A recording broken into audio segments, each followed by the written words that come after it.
La conférence Back to Africa de Philippe Simo, Investir au pays, suscite tellement de débats sur les réseaux sociaux. On m'a dit, Philippe Simo est un voleur, pourquoi tu y vas? Alors, laissez-moi vous expliquer pourquoi. Dans une vidéo précédente, je vous ai expliqué comment, lors de notre première tentative du retour au pays, donc retour au Cameroun, où nous sommes allés avec nos deux filles qui à l'époque étaient adolescentes, au lieu de leur transmettre un amour pour l'Afrique et pour le continent, on les a complètement dégoûtées de l'Afrique. Elles en gardent un si mauvais souvenir qu'elles n'ont pas envie de repartir en Afrique. Elles n'ont pas envie d'entendre parler de l'Afrique, surtout la plus jeune. Et vous allez me demander, ok, qu'est-ce que ça a à voir avec le retour au pays? Eh bien, tout. Pourquoi? Parce que j'ai décidé d'emmener ma fille aînée de 27 ans, qui est justement dans cette fleur de l'âge, donc en plein développement de sa vie de jeune femme. J'ai décidé de l'emmener parce que je veux qu'elle soit dans un environnement positif, focalisé sur l'Afrique. Je veux qu'elle se frotte à des Africains ambitieux, dynamiques, qui proclament haut et fort leur amour pour l'Afrique. Je veux lui montrer que l'Afrique n'est pas juste une seule expérience ou un seul pays. Je veux qu'elle sache que l'Afrique, c'est pas juste le Cameroun, bien que ce soit son pays. Que l'Afrique, c'est 54 pays, 54 opportunités. Je veux qu'elle comprenne qu'elle a le choix, qu'elle peut se projeter au Ghana, au Gabon, au Rwanda, en Côte d'Ivoire ou ailleurs. La conférence Back to Africa, c'est une occasion exceptionnelle pour moi de lui montrer cette synergie, cette diversité, cette énergie, cette force, ok, de voir des Africains dynamiques. C'est une conférence qui réunit 4000 Africains, tous pour l'Afrique et pour le développement du continent. Nos enfants ont un savoir exceptionnel. Ma fille est biologiste, microbiologiste. C'est quelque chose qui peut servir à l'Afrique. Je veux qu'elle sache que le continent africain est également une option pour elle. Et c'est à nous, parents, d'ouvrir la porte à nos enfants. C'est à nous de leur montrer les possibilités de l'Afrique. C'est à nous de leur transmettre cet amour pour l'Afrique, ce qu'on n'a pas réussi à faire jusque-là. Je veux qu'elle sache que oui, l'Afrique a ses challenges. Oui, l'Afrique a sa réalité. Oui, l'Afrique n'est pas facile, ok? Et tout le monde n'a pas cette possibilité, cette force, cette envie même de repartir sur le continent. Je veux vraiment qu'elle considère le continent comme une option pour un avenir meilleur. Qu'elle comprenne que l'Afrique peut lui donner une qualité de vie autre que ce qu'elle connaît en Occident.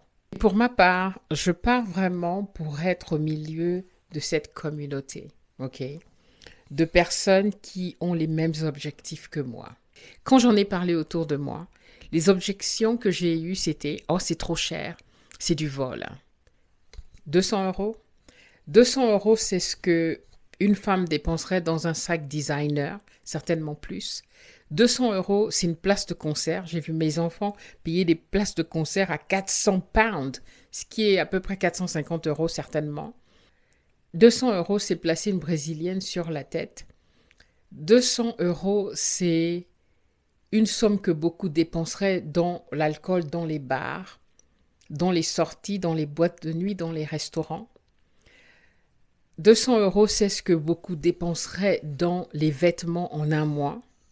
La conférence se passe une fois par an. Donc, si quelqu'un veut vraiment y participer, c'est de mettre même 20 euros par moi, ok, pour avoir cette somme-là à la fin de l'année et pour pouvoir payer, s'offrir cette conférence pour son propre développement personnel. C'est pourquoi je pense que oui, 200 euros, c'est une somme, mais à côté de ce qu'on dépense en général, ok, qui ne nous apporte absolument rien, venir à une conférence telle que celle-ci, où on peut rencontrer d'autres personnes, où on peut euh, network, où on peut créer des liens, ok, où on peut entendre des témoignages des personnes qui ont fait le saut et qui ont réussi. Tout ça, ça booste, hein. Ça nous remplit d'espoir, hein. Ok, ça nous montre que c'est possible. Et ça fait un moment que je vous parle de mon projet de maison d'hôte. Ok, et il y a 2 commentaires dont je me souviens. Un, si j'arrive à les retrouver, je vais les mettre à l'écran. Un qui me disait beaucoup restent juste sur les projets et la planification et ne le réalisent jamais. Ça m'a piqué ce commentaire, mais parce qu'il a raison, parce qu'il avait raison, ok. Euh, et ma très bonne amie Tiffany de Trip With Me, d'ailleurs que j'ai interviewé sur la chaîne sur la dot, euh, m'a laissé aussi pas mal de commentaires où elle disait j'espère que ça ne restera pas qu'un rêve. Et ça aussi, ça m'a piqué. Parce que c'est la vérité. Je sais que être dans cet environnement avec toutes ces personnes qui sont toutes tournées vers le même objectif, centrées sur le continent, ça ne peut que booster. D'ailleurs, à force de parler régulièrement sur la chaîne de ma maison d'hôte, ça a commencé à me peser moi-même, ok? J'étais en train de me poser des questions, ok, j'attends le bon moment, j'attends d'avoir suffisamment d'argent, j'attends, jusque quand l'âge passe. Le temps passe également. Quand est-ce que j'ai comme l'impression que je n'ai plus le courage que j'avais avant, ok? La vérité, c'est que parce qu'on s'est tellement fait brûler les doigts et qu'on a perdu tellement d'argent que j'ai plus le même courage. Avant, je me lançais sur les projets. Et là, je planifie jusqu'à quand? Juste pour vous dire que j'ai finalement pris mon billet et que le mois prochain, je m'envole pour l'Afrique. Je vais faire plusieurs pays. Tanzanie, Rwanda, Ouganda, Kenya, Gabon, donc mon pays d'origine. Et ensuite, on verra pour le reste. Déjà, ça, c'est déjà pas mal. Et la raison pour laquelle je vais en Tanzanie, j'ai une connaissance sur les réseaux américaine, une femme américaine qui a investi sur un terrain en Tanzanie à Zanzibar et qui a construit des maisons d'hôtes. C'est un projet très simple et je me suis dit, tiens, je l'ai contactée, elle m'a dit, ok, viens. Donc je vais passer au moins 2 semaines avec elle pour comprendre le fonctionnement de sa maison d'hôte, travailler aussi un petit peu avec elle pendant ces 2 semaines, voir comment ça se passe, pour m'aider à développer mon propre projet. Je veux quelque chose de simple, hein. Parce que si je me dis, il faut que j'attende d'avoir tant de millions, je ne le ferai jamais. Ça restera sur l'ordre d'un projet, mais que je n'aurai jamais réalisé. J'ai décidé de me lancer et d'y aller. Je veux aller sur place pour pouvoir toucher du terrain, pour voir ce qui est possible. Et je ne sais pas comment on est arrivé sur la maison d'hôte et pourquoi je m'étale là-dessus, mais juste pour vous dire que au-delà de Philippe Simon, ok, tout le monde se focalise sur la personne de Philippe Simon. Que dites-vous de tous les intervenants qui sont présents à cet événement? Ce sont tous des voleurs également? Que dites-vous de tous les participants qui y vont depuis, je ne sais pas si c'est la 3e, 4e ou 5e édition de Back to Africa? Personnellement, au-delà de Philippe Simon, je pars pour être au milieu de toutes ces personnes, ok, pour pouvoir me nourrir de toute cette énergie positive, pour pouvoir discuter, échanger avec des personnes qui ont des projets, avec des personnes qui ont certainement aussi, comme nous, échoué et veulent repartir, mais essayent de mieux se préparer à repartir.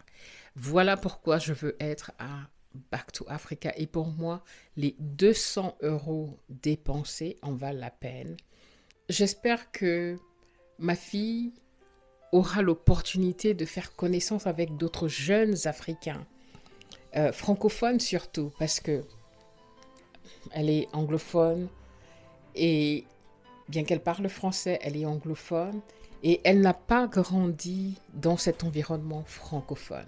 Et je pense que c'est un plus pour elle de pouvoir être au milieu de ces jeunes. J'espère qu'elle va pouvoir échanger et garder des contacts, ok, qui lui permettront d'être justement dans cet environnement-là, ok, de voir l'Afrique comme une possibilité et non plus avoir cette réaction adverse envers l'Afrique par rapport à l'expérience qu'elle a eue au Cameroun.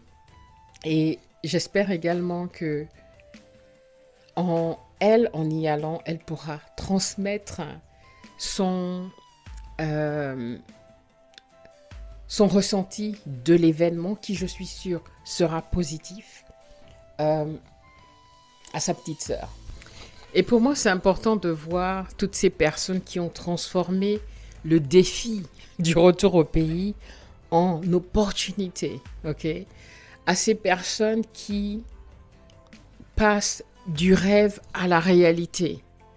Je ne sais pas pour vous, mais je serai toujours reconnaissante à Philippe Simon pour ses lives interminables.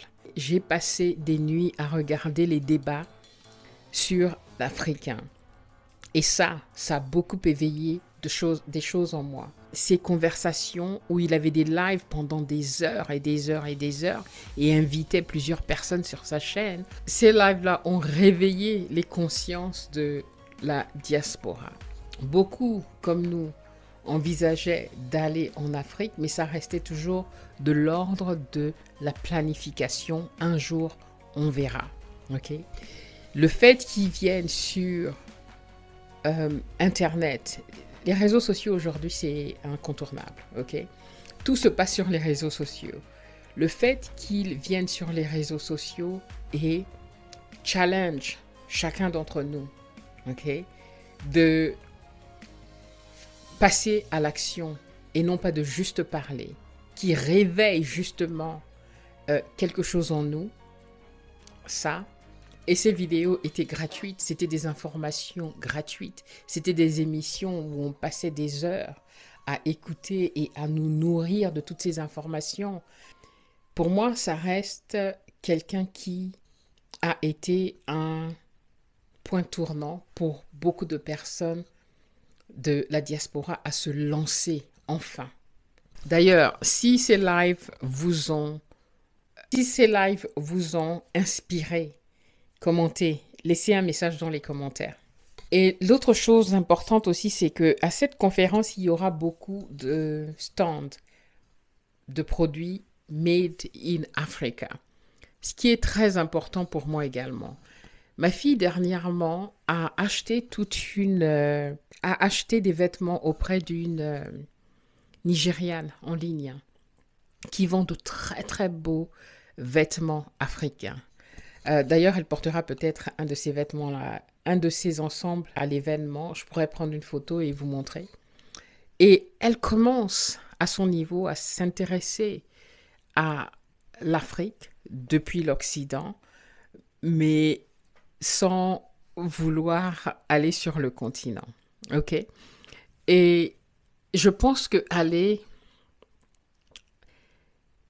dans cet événement-là, faire le tour des stands, voir ce qui se fait en fait, voir le génie de beaucoup d'Africains. Je veux qu'elle touche, qu'elle achète, qu'elle sente cette fierté, ok? de ce qui est possible, qu'elle voit comment les Africains créent.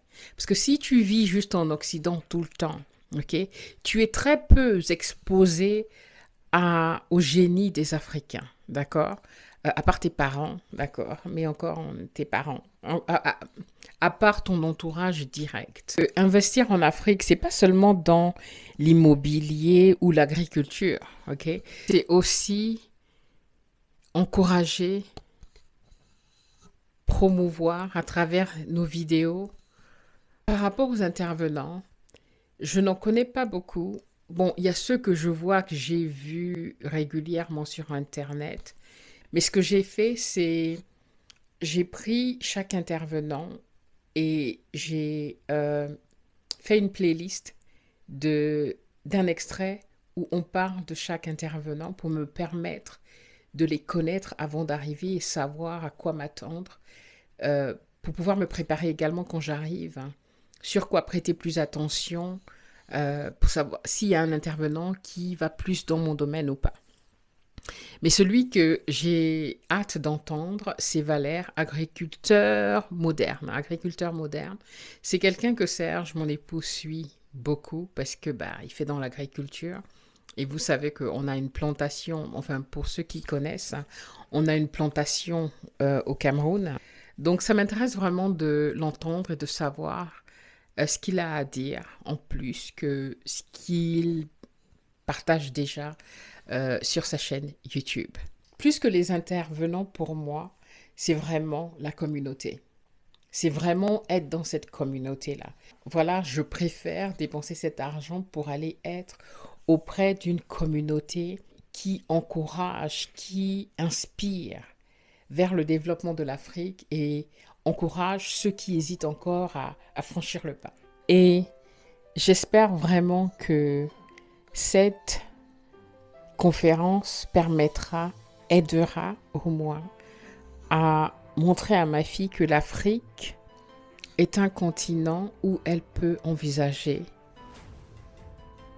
son avenir. Et j'espère qu'elle pourra voir l'Afrique comme une option pour son avenir.